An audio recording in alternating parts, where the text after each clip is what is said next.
Na-experience nyo na po ba na mag-autopilot ang inyong isip at ang buong katawan ninyo? Yan, tulad po ng mga piloto na nagdadrive ng eroplano, mga kapitan na nagdadrive ng barko.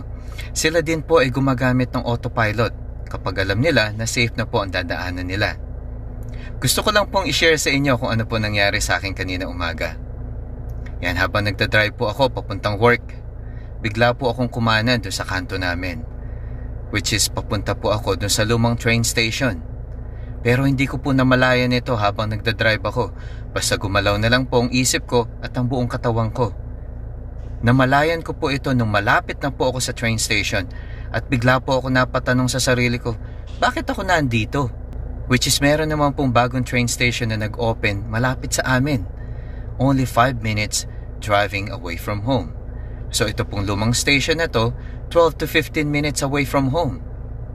Pero dahil dun po ako laging nagpupunta for almost 3 years, kaya dun po ako dinala ng buong katawan ko.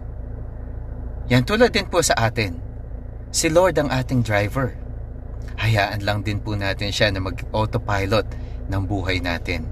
Sabi po sa Proverbs 3 verse 5, "Trust in the Lord with all your heart and don't lean on your own understanding." Yan, napakaganda po na sinabi ni Lord dito, no? Na ipagkatiwala lang po natin ang buhay natin sa Kanya. And galing din naman po ang buhay natin kay Lord.